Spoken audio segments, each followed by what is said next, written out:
Hello नमस्कार मेरे number channel में आपका स्वागत। हम आपको बहुत ही महत्वपूर्ण जानकारी देने वाले हैं आउटसोर्स कर्मचारियों को लेकर, अस्थायी कर्मचारियों को लेकर।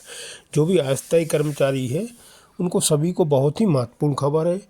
सरकार की जो व्यवस्थाएं चल रही वो आउटसोर्स के भरोसे चल रही है और उनका नियमितीकरण या बहुत सुरक्षित नहीं किया जा रहा शासन की ओर से। इससे ज़्यादा खासे नाराज हैं अस्थायी कर्मचारी। उन्होंने बड़े आंदोलन की भी चेतावनी दी। वो शासन से भी कई बार मिले और अपनी मांगें रखी। कम 10-15 लाख कर्मचारी हैं जो अस्थायी रूप से कार्य कर रहे हैं, लेकिन उनका अभी तक भविष्य सुरक्षित नहीं किया गया। किसी को 15 साल, किसी को 20 साल हो गए, किसी को 25 साल हो गए, किसी को 4,000, किसी को 5,000, किसी को 7,000, किसी को 8,000 मानदेय मिल रहा। मानदेय वृद्धि भी नहीं किया जा रहा, न इनका भविष्य सुरक्षित किया जा रहा है। इससे अतिथि शिक्षक नाराज हैं और शासन से कह रहे हैं कि इनका नियमितीकरण भविष्य सुरक्षित किया जाए। और शासन के सामने कई बार मांग भी रख चुके, बड़े बड़े आंदोलन भी कर चुके, लेकिन शासन के कानों में अभी जूं भी नहीं रेंग रही है।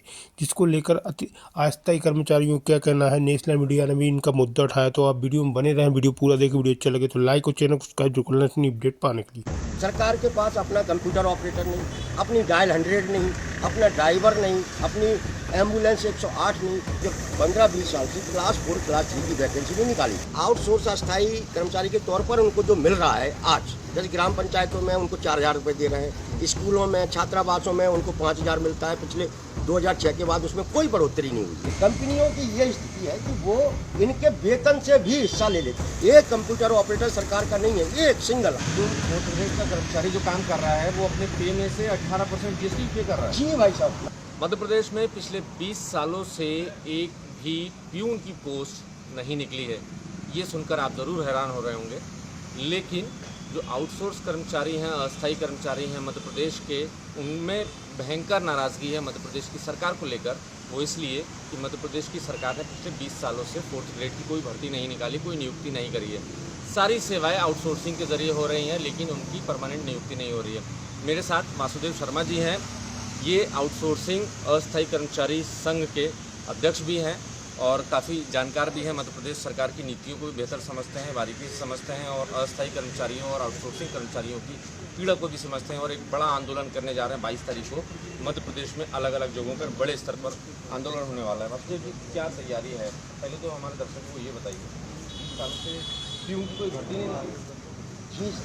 मध्य प्रदेश में 20 साल से क्लास 4 और क्लास 3 एक भी वैकेंसी नहीं मिलती है। आप सरकार का कोई भी मंत्री से आप बात करेंगे तो वो यही कहेगा कि नहीं, हमारे तो आउटसोर्स से केंद्र के काम चला रहे हैं। और सबसे ज़्यादा नौकरियां क्लास 4 और क्लास 3 में मिलती है, ये आप जानते हैं। और इन नौकरियों को समाज के सबसे कमज़ोर वर्ग के परिवारों के बच्चे करते हैं, दलित, आदिवासी, ओबीसी, सामान्य वर्ग के गरीब।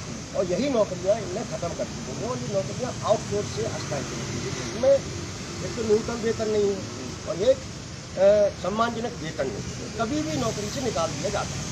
ग्राम पंचायत, पंचायती राज व्यवस्था हमारे यहाँ लागू है। क्या पहले दर्शकों को हमारे बताइए कि एक आउटसोर्सिंग कर्मचारी को अगर बतौर फोर्थ ग्रेड अगर रखा जाता है तो मध्य प्रदेश की सरकार उसको क्या पे करती है? लेकिन मध्य प्रदेश वैसे ही क्लास 4 का ग्रेड पे बहुत कम है। आउटसोर्स अस्थायी कर्मचारी के तौर पर उनको जो मिल रहा है आज, जैसे ग्राम पंचायतों में उनको 4,000 रुपये दे रहे हैं, स्कूलों में छात्रावासों में उनको 5,000 मिलता है। पिछले 2006 के बाद उसमें कोई बढ़ोतरी नहीं हुई है मध्य प्रदेश में। और अगर इनको सरकारी कर्मचारी बना दिया जाए, सरकार इनको अपने हिस्से से वेतन देने लगे, तो अभी इनको 21-22 हज़ार रुपये ही मिलेगा। क्लास 4 का यही वेतन है, वो भी नहीं दे रही है। वो भी इनने सब ठेके पर कर दिया, आउटसोर्स पर कर दिया। बड़ी संख्या में सुरक्षा गार्ड हैं सारे दफ्तरों में, वो सब ठेके पे हैं, कंपनियों के हवाले। कंपनियों की ये स्थिति है कि वो इनके वेतन से भी हिस्सा ले लेती है। सरकार न्यूनतम वेतन के हिसाब से इनको कंपनियों को पेमेंट करती है। हाँ, मतलब आउटसोर्सिंग जो एजेंसी होगी जिसने मैन पावर सप्लाई किया है उसको एक मुश्त पैसा देती है, वो एजेंसी अपना पैसा इनको देती है। तो ये माना जाए 5-6 हज़ार रुपये की तनख्वाह पे आज मध्य प्रदेश में फोर्थ ग्रेड का कर्मचारी काम कर रहा है। जी, 5-6 हज़ार। और चिंता की बात यह है कि मध्य प्रदेश सरकार उन एजेंसियों को जो सरकार का न्यूनतम वेतन है उसके हिसाब से पेमेंट करती है। 10% उन्हें मेंटेनेंस के लिए देती है, सर्विस चार्ज के रूप में देती है। तो कंपनियों की बहुत बल्ले बल्ले हो रही है इसमें। नंबर 2, इसमें एक और चिंता की बात है कि पहली बार किसी प्रदेश के अंदर ऐसी व्यवस्था कायम हुई है कि आउटसोर्स कर्मचारी जिसको 5, 6, 7, 8 हज़ार, 9 हज़ार, 10 हज़ार तक वेतन मिलता है, उस पर GST भी जाती है। 18% GST मतलब जो फोर्थ ग्रेड का कर्मचारी जो काम कर रहा है वो अपने पे में से 18% जीएसटी पे कर रहा है। जी भाई साहब, मतलब 18% जीएसटी स्टेट की और सेंटर की दोनों की मिलाकर ये एक बड़ी चिंता की बात हो जिसमें कोई नहीं बोलता है। मध्य प्रदेश का कोई नेता भी नहीं इस ये तो सवाल बड़ी पर चलता। गंभीर बात है। अगर उसको 5-6 हज़ार रुपये 8 हज़ार रुपये अगर मिल भी रहा है तो उसमें वो 18% टैक्स के तौर पर दे दे रहा है। जीएसटी दे रहा है और इस कारण ही इस पूरे संवर्ग में बड़ी नाराजगी और इनकी संख्या वाले में कितनी मध्य प्रदेश में 10-12 लाख के करीब है। क्योंकि सारे सरकारी बल्लभ भवन से लेकर आप पंचायत भवन तक यही लोग बैठे हुए आउटसोर्स स्टाफ और इस व्यवस्था में सुधार तक की अभी कोई संभावना दूर तक नहीं दिखा रही। हम लोगों के आंदोलन के कारण विधानसभा चुनाव से पहले मध्य प्रदेश में न्यूनतम वेतन रिवाइज हुआ। आपको याद हो कुछ मुख्यमंत्री ने घोषणा की, श्रम मंत्री ने की, लेकिन वो न्यूनतम वेतन जो रिवाइज हुआ था 1 महीने लोगों को मिला भी। उसके बाद उस पर हाईकोर्ट से स्टे आ गया, कंपनियों ने उस पर स्टे ले लिया सरकार के संरक्षण में। सरकार ने 4 महीने गुजर गए, आज तक उस पर हाईकोर्ट ने अपनी पक्ष में रखा, जिससे फिर 2-2.5 हज़ार रुपये महीने का नुकसान होगा। अच्छा ये बताइए, जब एजेंसियों का कमिटमेंट क्या था, सरकार ने एजेंसियों को क्या कमिटमेंट किया था और आप लोग क्यों ये दावा कर रहे हैं कि उनको परमानेंट क्यों नहीं किया जा रहा है? भाई क्यों किया जाएगा? क्योंकि वो तो किसी एजेंसी के अंडर में काम कर रहे हैं। देखिए ये जो 2021 में मध्य प्रदेश सरकार ने एक आउटसोर्स की पॉलिसी बनाई थी जो सार्वजनिक नहीं थी, गजट नोटिफिकेशन जारी किया था। उस पॉलिसी में भी ये प्रावधान था कि जितना भी हमारे सरकारी सेक्टर में जो लोग काम कर रहे हैं उनको सरकारी कर्मचारी के तमाम सुविधाएं दी जाएंगी। ग्रेच्युटी है, मातृत्व अवकाश है, बोनस है, वेतन के इंक्रीमेंट, ये मतलब 2021 की पॉलिसी है, लेकिन वो सार्वजनिक नहीं थी। हमारे नंबर 2 देखिएगा, ये जो आउटसोर्स कर्मचारी है काम कहाँ कर रहा है? किसी के कारखाने में तो कर नहीं रहा, वो तो सरकारी दफ्तर में बैठा है ना। सरकारी दफ्तर किसका है? सरकार का। काम किसका कर रहा है? सरकार का। सेवा किसी की कर रहा है? जनता की।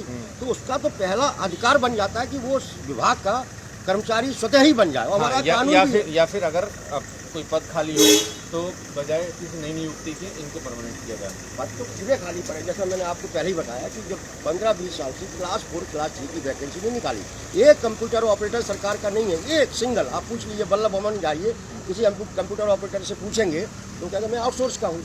सरकार के पास अपना कंप्यूटर ऑपरेटर नहीं, अपनी डायल 100 नहीं, अपना ड्राइवर नहीं, अपनी एम्बुलेंस 108 नहीं। स्वास्थ्य विभाग जिसमें 1.5 लाख कर्मचारी काम करता है, वार्ड बॉय से लेके सफाई कर्मी तक, ये सारे के सारे आउटसोर्स हैं। मतलब सरकार के पास अपना एक कर्मचारी नहीं बचा, सिर्फ अधिकारियों के अलावा। तो अधिकारियों की भर्ती हो रही है, मतलब पीएससी से यूपीएससी से आप भर्ती कर लेंगे, वहाँ भी तो विवाद ही चल रहा है। वहाँ भी विवाद चल रहा है। तो सबसे ज़्यादा मेरे कहने का तात्पर्य, सबसे ज़्यादा नौकरियाँ मिलती है क्लास 4 क्लास 3 में, मतलब लाखों की संख्या में। वही नौकरियाँ आपने खत्म कर दी, बंद कर दी, जिससे समाज के अंदर आर्थिक असमानता बढ़ रही थी। क्योंकि ये छोटी नौकरियाँ छोटे लोगों के लिए होती है, मध्यम वर्गीय परिवारों के लिए, दलित, आदिवासी, ओबीसी, गरीब, मजदूर, उसी के लिए तो होती है। चपरासी कौन बनेगा? गरीब का बच्चा। सफाई कर्मी कौन बनेगा? गरीब का बच्चा।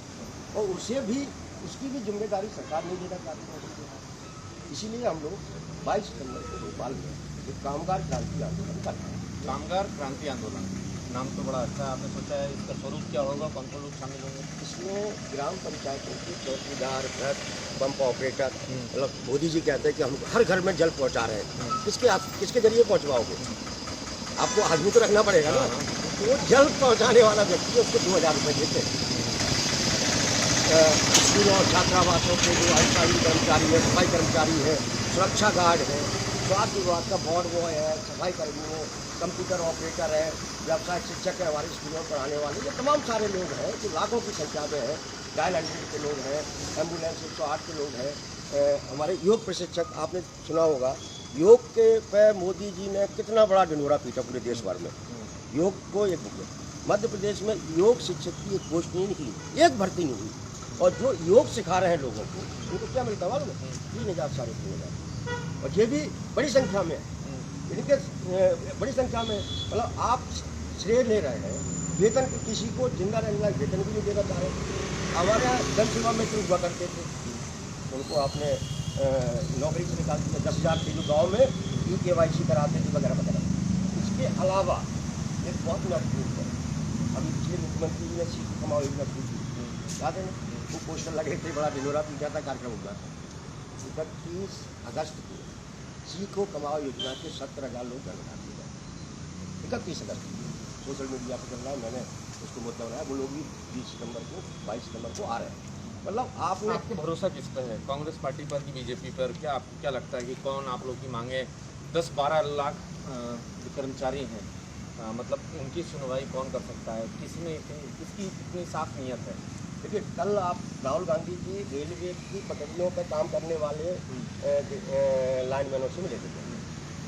उन्होंने राहुल गांधी को बोला कि साहब हमको कल भी ठेकेदार निकाल देता है, हमारे रोजगार में कुछ सुरक्षा नहीं है। हम भी जो लड़ाई लड़ रहे हैं रोजगार में सुरक्षा की लड़ाई है, ये एक्चुअली में लड़ाई नीतियों की लड़ाई है। सरकार जिस आर्थिक नीति पर चल रही है, रोजगार में जिस नीतियों के तहत सरकार रोजगार देगी, उसमें नौकरी में सुरक्षा नहीं है और संबंधित वेतन नहीं है। अब इसमें सुधार वही व्यक्ति कर सकता है, वही पार्टी कर सकती है जो पार्टी वर्किंग क्लास के बारे में सोचती हो, विचार करती हो। मैं स्वर्गीय इंदिरा गांधी जी का नाम लेना चाहूँगा, जिन्होंने पूरे निजी प्राइवेट सेक्टर का राष्ट्रीयकरण किया था, बैंकों का, कोयला का।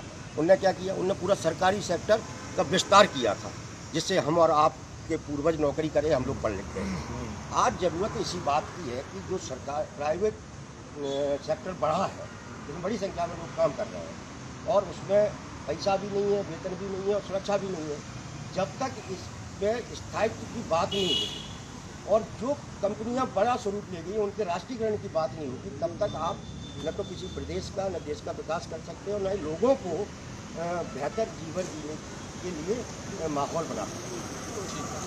जाहिर है ये वासुदेव जी की पीड़ा है, जो लीड कर रहे हैं मध्य प्रदेश के 10-12 लाख आउटसोर्सिंग अस्थायी कर्मचारियों को, और ये दावा भी कर रहे हैं कि मध्य प्रदेश में पिछले 20 सालों में फोर्थ ग्रेड की कोई भर्ती नहीं हुई, असुरक्षित उनका करियर है और मध्य प्रदेश की सरकार की कोई गंभीर चिंतन इनकी तरफ नज़र नहीं आता है और जल्दी ही ये लोग बड़ा आंदोलन करने वाले हैं। तो सोचिए आप, मध्य प्रदेश में अगर 10-12 लाख लोग एक साथ जुटेंगे और सरकार के खिलाफ हल्ला बोलेंगे तो सरकार के लिए कितनी बड़ी मुश्किल खड़ी हो सकती है सामने।